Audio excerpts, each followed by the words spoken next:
우리는 지난 시간에 이어서 창세기 41장을 봐야 되는데요. 지난 시간에 얘기를 조금 하고 읽도록 하겠습니다. 41장 내용은 바로가 꿈꾼 이야기예요. 그런데 이 날강가에 서 있는 바로가 꿈을 꿨는데 세상에 그 살찐 소가 쑥쑥 7마리가 올라왔는데요. 이어서 7마리의 아주 파리하고 마른 소가 나와서 다 잡아먹는 거예요. 그런데 사실 흉한 꿈이잖아요. 나쁜 꿈으로 보여요. 왜냐하면 소는 초식동물인데 소가 소를 잡아먹어. 근데 배가 뿔룩해지는 게 아니라 여전히 홀쭉하고 여전히 가난한 거예요. 여전히 메마른 거예요. 그러니까 임금 입장에서는 임금은 그 나라를 풍요롭게 하고 먹여 살리는 데 목적이 있잖아요. 그런데 소가 그 나라의 큰 재산이에요. 왜냐하면 날강 유역은 농사를 짓기에 좋은 땅이에요. 그래서 우리가 4대강에 대해서 배웠잖아, 학교 다닐 때. 근데 이 날강 영역에 일어나는 풍요, 그 평야에서 얻어지는 풍요가 있기 때문에 바로 왕은 그 날강에 서 있다가 그 장면을 봤기 때문에 너무 무서운 거예요. 또 바로 왕 입장에서 실한 7 이삭이 나오는 것은 여전히 좋아요. 근데 뒤이어 나오는 파리하고 마른 그 잎사귀가 그 7 실한 그 열매를 먹어버린다? 그것도 무서운 거죠. 그러니까 임금 입장에서요. 그러니까 그 나라를 통치하는 바로 입장에서는 결코 예상치 않는, 그러니까 만만치 않는 그런 꿈이었던 거예요. 근데 그 꿈을 꾸고 고민에 빠져서 어쩔 하고 있는데 이 광경을 보는 술 맡은 관원장이 자기의 과거를 기억해요. 근데 분명 요셉이 간절하게 부탁했어요. 당신이 복직될 겁니다. 그러면 나를 잊지 마세요. 왜냐하면 나는 그만한 죄를 짓지 않고 그만한 사람이 아닙니다. 나는 죄인이 아닙니다. 근데 젊은 청년이요, 간음죄로 들어온 거예요. 그것도 주인의 여주인을 겁탈하려는 강간 미수범이잖아요. 그러니까 수치예요. 지금도 발찌라 그러나요? 그 발찌를 차고 있다가 도주하고 하는 TV에서 나오잖아요. 근데 이런 제목은 부끄러운 제목이잖아요. 그러니까 청년으로서 또 하나님을 믿는 요셉의 입장에서는 아주 수치스러운 죄목이에요. 그럼에도 불구하고 이 술 맡은 관원장이 나가서 정말 하나님, 저 사람이 나를 기억해서 이 자리를 기억하게 해주세요 하고 하나님께 간구하기도 했죠. 2년 동안 얼마나 간구했겠어요. 만 2년을 잃어버렸는데 죽자사자 기도했을 거고 그 오매불망 날짜를 꼽아가면서 기억했을 거예요.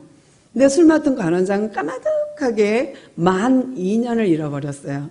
그리고 나서 바로왕이 그런 꿈을 꾸고 난 다음에 아차 하고 생각이 났어.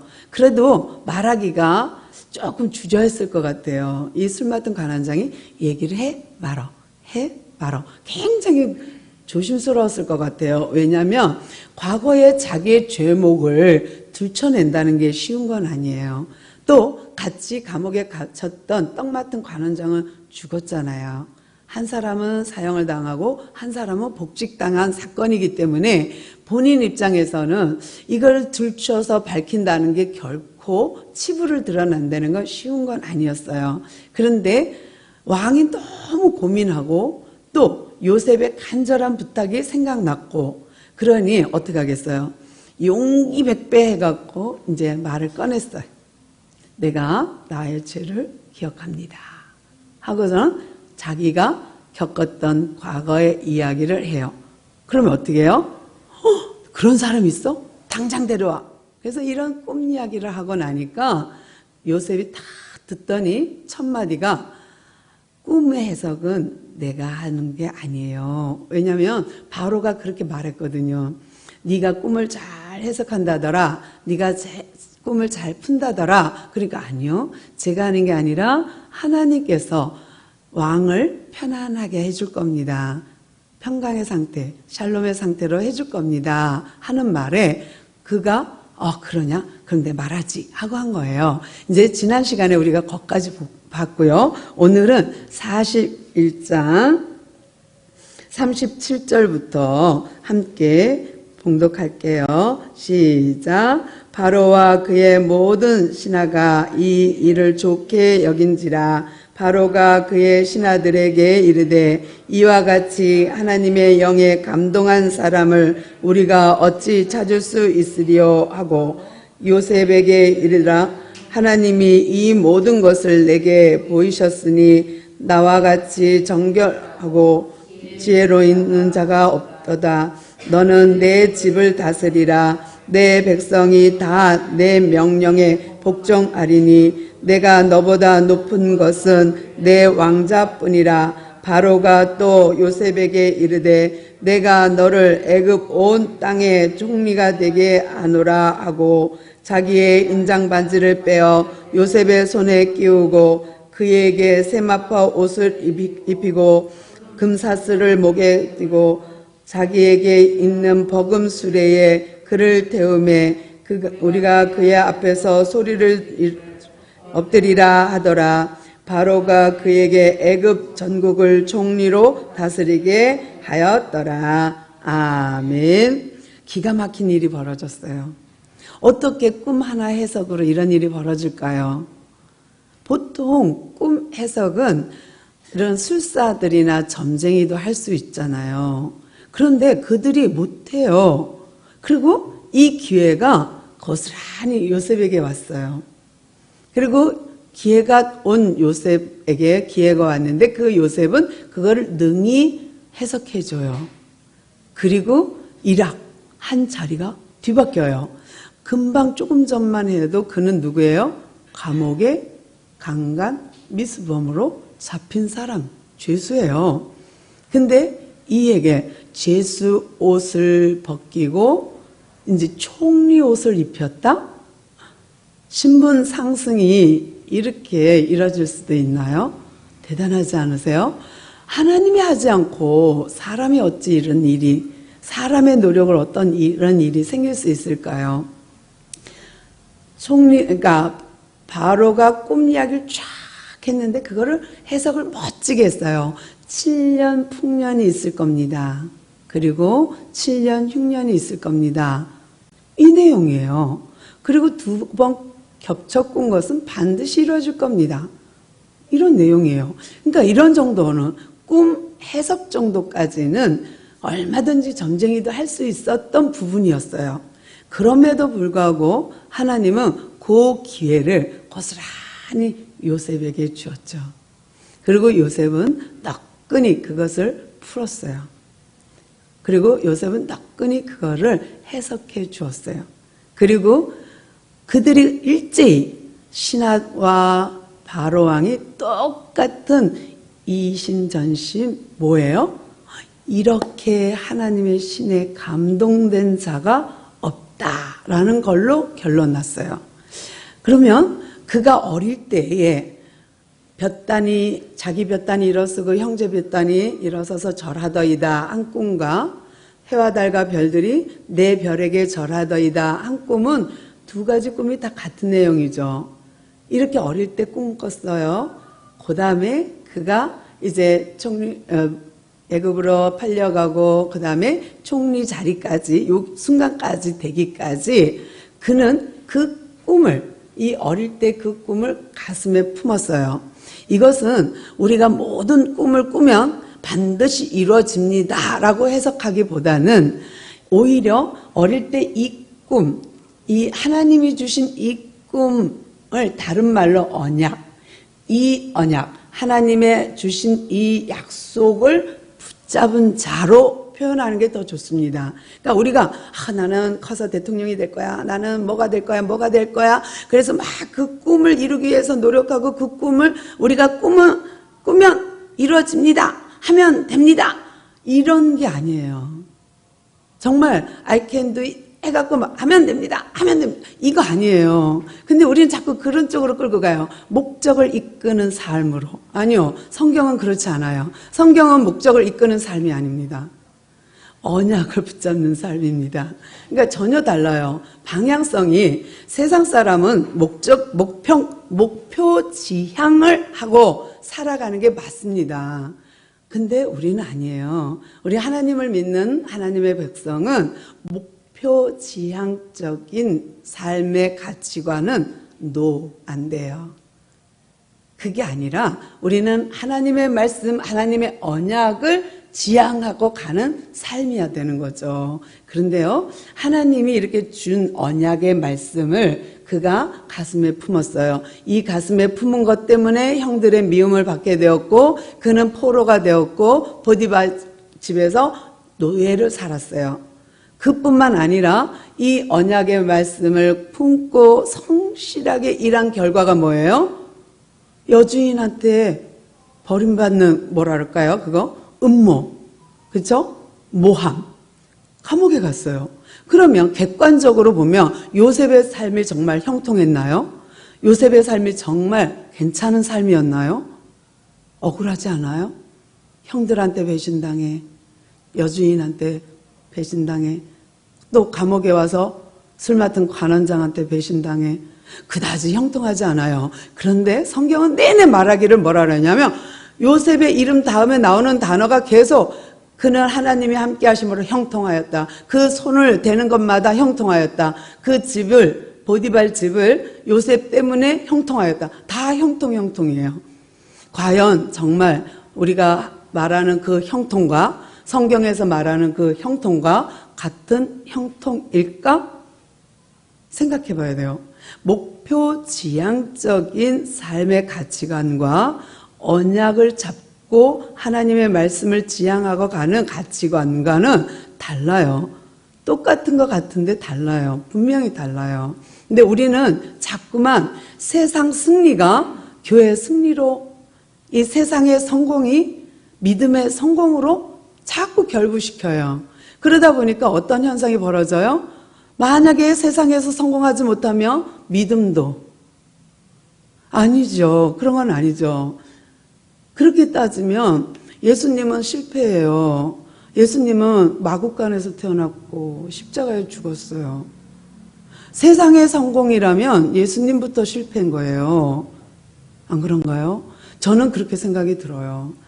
하나님은 낮은 자리에 오셨고, 하나님은 우리 같은 죄인을 구원하러 오셨고, 그 하나님은 우리와 함께 하시면서 뭐라 그래요? 과부와 고아와 나그네들을 관심 가져요.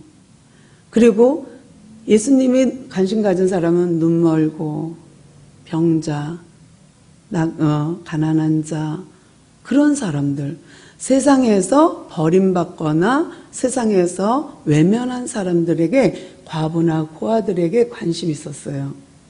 우리는 이 땅에 살면서 교회가 세워지는 이유, 또 우리 삶이 교회로서 사는 삶의 이유는 정말로 다분히 예수님을 닮은 삶이어야 되는 거예요. 근데 우리 자꾸만 잘되고 여기에만 관심이 있어요. 절대로 교회, 기독교 삶은 그렇지 않다는 겁니다. 또 오늘 본문도 보니까 요셉은 계속 형통하였다 하지만 실제로 형통한 것보다는 실패가 더 많았어요. 그런데 이렇게 술 맡은 관원장의 그 어려운 고백을 통하여서 요셉은 불림을 받았고, 감히 죄수인 요셉이 왕 앞에 섰어요. 이럴 수는 없잖아요. 우리가 대통령 한번 만나려면 어떻게 줄을 놔야지 대통령을 만날까요? 근데 요셉은요, 한 가지 꿈 하나, 요거 하나로 그가 바로 왕, 그 강대국의, 어마어마한 강대국의 왕 앞에 섰어요. 그리고 멋지게 꿈 해석을 했어요. 그랬더니 그에게 주어진 게 뭐예요? 이렇게 하나님의 신에 감동된 자가 또 있으랴. 그리고 신하와 함께 임금님이 인정, 그리고 그에게 옷을 벗겨요. 그리고 총리의 옷을 입혀요. 그리고 그를 인장 반지를 빼서 끼워줘요. 근데 인장 반지는 뭐냐면 반지인데 도장이 새겨진 거예요. 그러니까 반지를 끼고 있는데 이게 도장의 역할을 해요. 그래서 반지가 있으면 그걸로 이렇게 꾹 찍으면 어인을 찍은 거나 똑같은 거잖아요. 우리나라의 뭐랄까 옥새죠. 그러니까 도장을 딱 찍으면 그거는 조서가 돼서 어떻게 할 수가 없는 그런 조서가 되는 거예요. 그러니까 이 바로 왕이 얼마나 감동을 하나님이 그에게 허락했는지, 감동적인지 인장 반지를 싹 빼갖고 요셉의 손에 끼워줘요. 그리고 그에게 버금 수레를 태워요.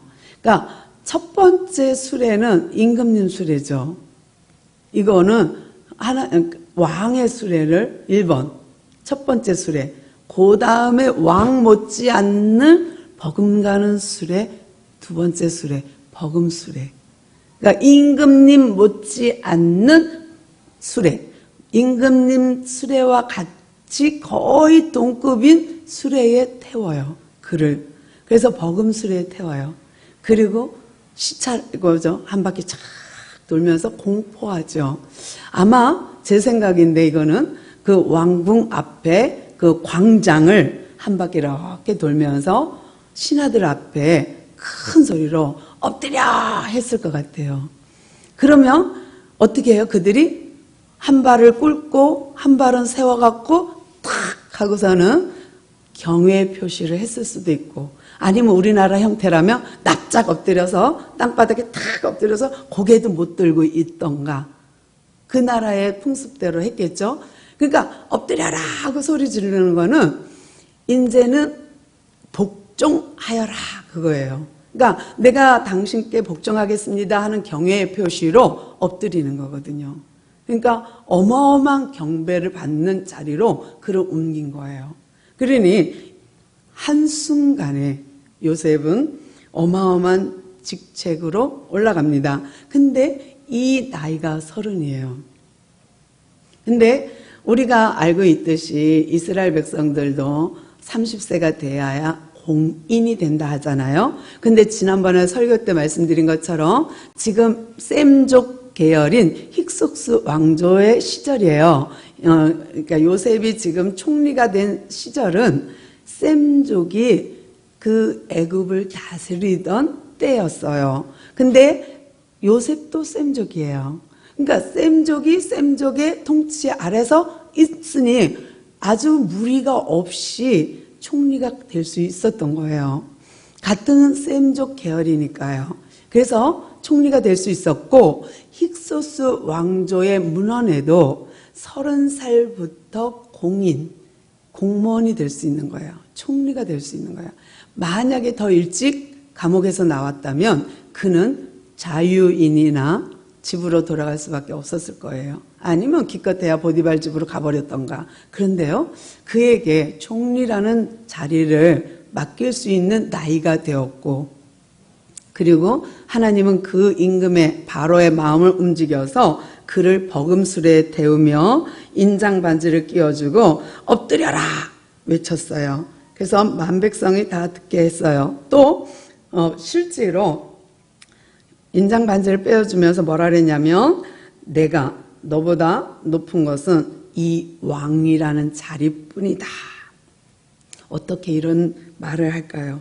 정말 대단하지 않습니까? 하나님이 하시지 않고서야 어떻게 한순간에 죄수에서 총리가 되었을까요? 하나님이 하신 일이라고 고백할 수밖에 없다고 봅니다. 또 44절부터 읽을게요. 시작. 바로가 요셉에게 이르되 나는 바로라. 애굽 온 땅에서 내 허락 없이는 수족을 놀릴 자가 없으리라. 그가 요셉의 이름을 사브낫 바네아라 하고 또 온 제사장보다 보디발의 딸 아스낫을 그에게 주어 아내로 맡게 하니 요셉이 나가 애굽 온 땅을 순찰하니라. 아멘. 참 뭐랄까, 총리가 된 것도 대단한데요. 그 다음에 우리가 읽어본 건 뭐예요? 바로가 그에게 이름을 바꿔줘요. 그러면서 엄청난 권한을 줘요. 너희의 권한은 나 다음이야. 그러니까 나는 이 허물 좋은 왕이라는 직책밖에 없어. 그리고 너의 명령에는 모두 다 복종할 거야. 라면서 그의 이름을 사브낫 바네아라고 바뀌어요. 이거는 애굽식 이름이긴 해요. 그러면 어떤 사람은 이렇게 말해요. 아, 요셉이 드디어 변질되었군요. 창씨 계명을 하다니.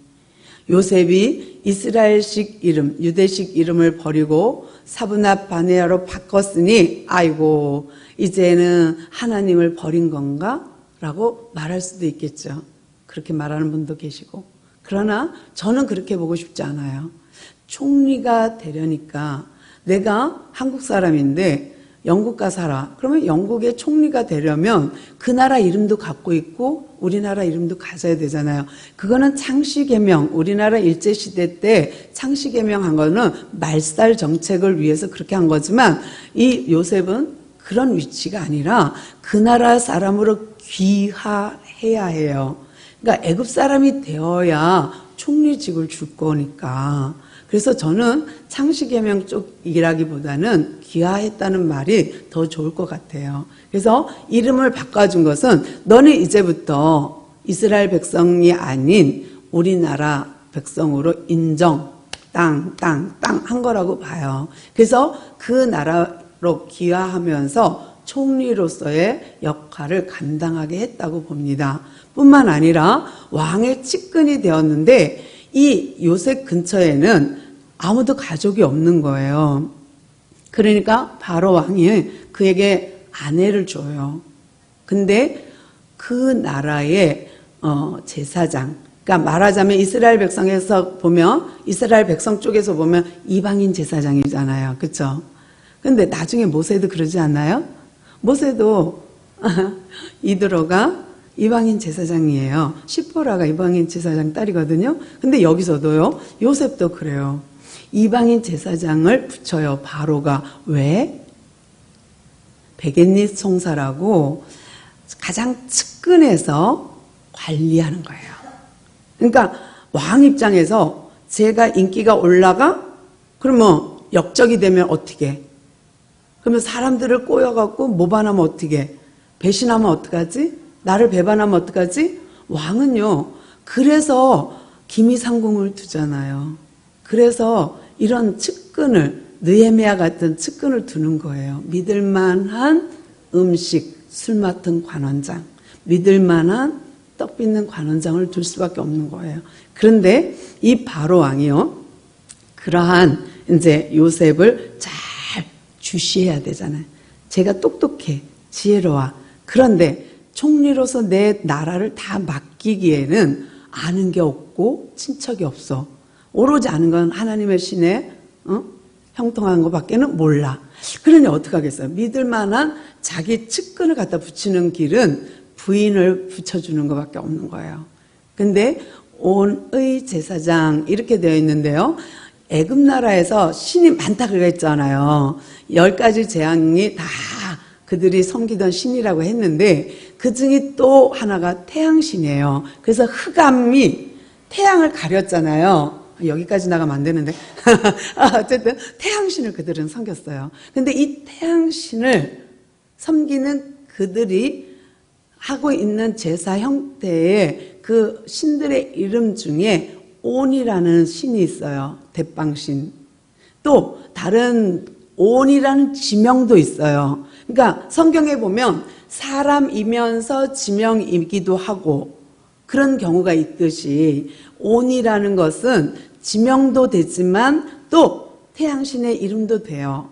또 하나는 라라는 신이 있어요. 라. 그래서 보디베라. 그러면 라에게 속한 사람. 보디베라의 딸 아스낫. 이렇게 되는 거예요. 그러니까 신을 섬기는, 태양신을 섬기는 제사장의 딸을 요셉의 아내로 준 거예요. 바로가. 왜? 감시하라고. 땀만 먹지 못하게 하려고. 그런데 요셉이 그럴 사람은 아니죠. 그런데도 바로 입장에서는 못 믿어요. 그러니까 온의 제사장의 딸 아스낫을 그의 아내로 줍니다. 그리고 그 측근에서 그를 감시토록 하지요. 근데 또 하나 뭐예요? 그러나 요셉은 뭐예요? 맨날 요셉이 나가 애굽 온 땅을 순찰하더라. 아니 총리가 그냥 궁궐에 앉아서 지시만 해도 되잖아요. 근데 요셉은 어릴 때도 그랬어요. 어릴 때도 네가 가서 형들이 양을 잘 치나 봐라. 네 하고 가갖고 없어. 세겜에 갔는데 없네. 어디 갔지? 찾고 찾아 도단까지 가요. 그런 거 보면요 대단하죠. 나 같으면 그냥 아빠 갔는데 없어요. 형들이 딴 데 갔나 봐요. 그러고 왔을 거예요. 근데 요셉은 그렇지 않아요. 요셉이 그랬던 어릴 때 그 성실한 그대로 총리 집에 보디발 집에서도 성실했고 아버지 집에서 성실한 그가 보디발 집에서도 성실했고 감옥에서도 성실했고 이제 총리가 되어서 편히 쉴만도 한데 또 성실해요. 그래서 총리 일을 감당하는데 온 땅을 애굽 땅이 얼마나 커요. 이스라엘 땅하고 비교가 안 되는데 이 온 땅 애굽 땅을 전역을 순찰합니다. 참 대단하다는 생각이 들고요. 그 다음 함께 또 읽겠습니다. 45절입니다. 46절 시작. 요셉이 애굽 왕 바로 앞에 설 때에 30세라. 그가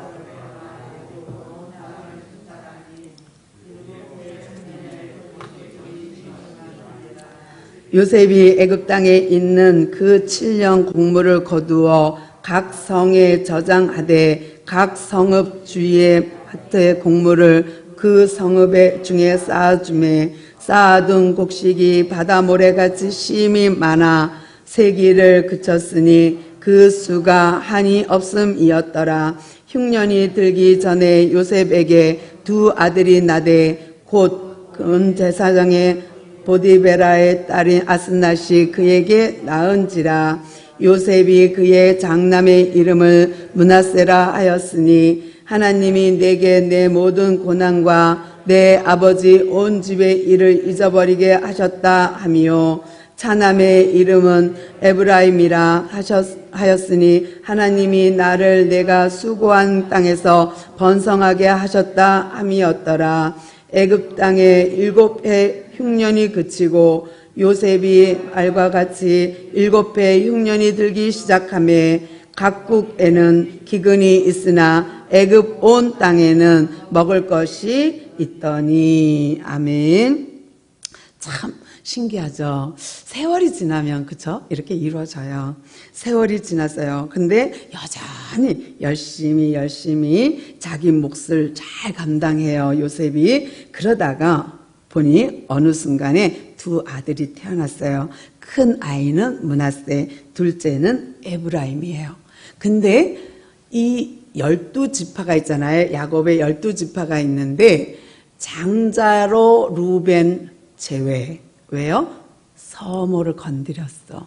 그 다음에 시몬과 레위가 둘째 셋째인데 이들도 제외. 왜? 세겜성에서 디나 사건으로 인해서 살인을 너무 저질렀어. 그 다음에 넷째가 유다예요. 그러니까 유다로 인하여 장자가 이어져서 유다 족속으로 다윗의 자손 예수 그리스도가 나거든요. 그런데 실제로 명분상은 장자가 또 있어요. 누구냐면 요셉이에요. 요셉이 그 가족을 구원하고요. 두 몫을 받아요. 장자는 두 몫을 받아야 되는데 요셉이 두 몫을 받아요. 그게 뭐냐면 12지파 중에 요셉이 빠지고 므낫세와 에브라임 지파가 들어가요. 그래서 12이에요. 근데 왜 그러냐면 레위가 빠지고 나중에 이제 그 자리에 이렇게 12지파를 세울 때에 그렇게 세워지거든요. 그런데요. 이런 거 보면 요셉의 자손이 두 몫을 받았으니 실질적으로는 요셉이 장자야라는 우리는 알게 돼 감으로. 그러나 분명하게 서류상 성경상은 유다가 장자예요. 그래서 첫째, 둘째, 셋째는 제외되고 죄로 인하여서 그 다음에 넷째인 유다를 통해서 유다 장자를 통해서 예수 그리스도가 나게 됩니다. 근데 이렇게 므낫세와 에브라임을 낳고 그 이름을 자기의 심정을 담아 불러요. 그래서 므낫세 그러면서 뭐라 그래요? 내가 그동안 고난, 죄수로, 노예로, 감옥에서 또 아버지 집에서 형들이 자기한테 한 그런 모든 나쁜 기억을 싹 잊게 하셨다. 또 하나는 에브라임은 내가 하나님 가나안 땅에서 떠나와서 이 애굽 땅에서 수고한 이 땅에서 번성케 한다. 근데 이 이름대로요, 에브라임은 북이스라엘의 최대의 지파가 되어요. 그래서 북이스라엘 10지파 중에 에브라임 지파가 가장 큰 지파가 되어요. 므낫세 지파도 적지 않아요. 커요. 그래서 요단 동편 서편에다가 므낫세 반지파 차지해요. 그러니까 요셉의 자손이 엄청 번성했거든요. 그런데 이렇게 두 몫을 받은 요셉, 실질적인 장자의 모습을 갖춘 요셉, 이 요셉을 통하여 그 가족이 구원을 받는 놀라운 일이 생기거든요. 그래서 이제 드디어 7풍년이 지나고 7흉년이 시작됐어요. 겨우 2년밖에 안 지났는데 가나안 땅에서 쌀 구하러, 곡식 구하러 형제들이 오거든요. 근데 여기 보니까 요셉의 말과 같이, 그렇죠, 이건 하나님의 뜻이니까 그대로 이루어집니다. 7해 풍년이 들기 시작해서 싹 거뒀어요. 요셉이 바로 왕한테 그랬죠. 5분의 1 세금을 거두세요. 그래도 넉넉해요. 풍년이니까. 그러니까 야, 너는 꿈 해석만 하는 것이 아니라 내가 어떻게 치리할 것도 가르치는 너 지혜가 대단하구나. 하나님의 신에 이렇게 감동된 자가 또 있으랴 하고 요셉을 총리 삼은 거거든요. 그러면서 그들이 이제 요셉이 순찰하면서 치리를 너무 잘해서 7년 동안 곡간에다 쌓아 모으는데요. 이거를 다 중앙으로 모으지 않아요. 다 한양으로 모으지 않아요. 그 각 지방에 곡간을 쌓아요. 그리고 지방에 저장을 해요. 이게 지혜인 거예요. 만약에 저 제주도에서도 경상도에서도 다 한양으로 올라왔다면 올라오는 중에도 문제가 생길 거고 쌓아두는 것도 문제가 생길 것이고 상하기도 할 거예요. 그런데 요셉이 그리 정치하지 않고 지방 정치를 해요. 그래서 각각 지방에다가 곡간을 세우게 해요. 그러니까 편하죠. 운반비 안 들죠. 보관 쉽죠. 관리 쉽죠. 그러니까 요셉은 지혜로운 거예요. 그래서 지방에다가 다 이렇게 이제 곡간을 쌓아둬서 비축했는데 그 양이 얼마나 많은지 셀 수가 없어. 그래서 더 이상 셀 필요도 없어. 그러므로 그들은 어떻게 해요? 그냥 쌓아두고 기쁨으로 감사로 하나님께 영광 돌리는 거죠. 야, 요셉이 짱이야. 정말 요셉 총리 같은 사람이 어디 있을까 하면서 그를 칭송했을 거라 생각을 합니다. 그리고 또 보니까 온 지면에 기근이 있음에 요셉이 모든 창고를 열고, 그러죠. 우리가 어디까지 읽었나요? 제가 놓친 것 같은데요. 57절 다 읽었나요? 네. 내가 너무 내려갔군요. 죄송합니다. 다시 우리 함께 읽겠습니다. 55절 함께 읽겠습니다. 시작. 애굽 온 땅에 굶주린 백성이 바로에게 부르짖어 양식을 구하는지라. 바로가 애굽 모든 백성에게 이르되 요셉에게 가서 그가 너희에게 이르는 대로 하라 하니라. 온 지면에 기근이 있음에 요셉이 모든 창고를 열고 애굽 땅에 기근이 심하며 각국 백성도 양식을 사려고 애굽으로 돌아와 요셉에게 이르렀으니 기근이 온 땅에 세상에 심함이었더라. 아멘. 이제는 애굽만 이 기근이 든 게 아니에요. 애굽만 든 게 아니라 중동 지역 전체가 지금 기근에 시달리는 거예요. 그런데 7년 풍년 동안 허비한 것이 아니라 잘 모아뒀더니 7년 흉년이 시작되자 애굽뿐만 아니라 주변 나라들이 다 양식을 구하러 옵니다. 이제 나중에 보겠지만 처음에는 돈 내요, 땅 내요, 집 내요, 자식 줘요. 다 아니면 나중에 자기 자기 몸도 노예로 드리고 양식을 사가요. 그런 거 보면 정말 요셉이 애굽을 살렸고 애굽을 강대국으로 만든 거예요. 그러니 사람들이 인정할 수밖에. 그러니까 사람들이 왔어요. 바로 왕이여 우리에게 곡식을 주세요. 우리에게 먹을 것을 주세요. 그러니까 아니 나한테 오지 말고 요셉한테 가라. 이 정도면 다 된 거 아닐까요? 왕이 인정하고 왕이 요셉한테 가. 총리에게 가. 나는 몰라. 총리가 다 알아서 해. 하고 한다면 대단한 거죠. 그래서 하나님의 방법은 이렇게 우리가 노력해서 우리가 뭔가 하려고 해서가 아니라 하나님의 방식으로 그 하나님의 언약, 하나님의 꿈, 하나님의 비전을 이렇게 이뤄간다라는 것을 오늘도 41장을 통해서 살펴보았습니다. 함께 기도하겠습니다.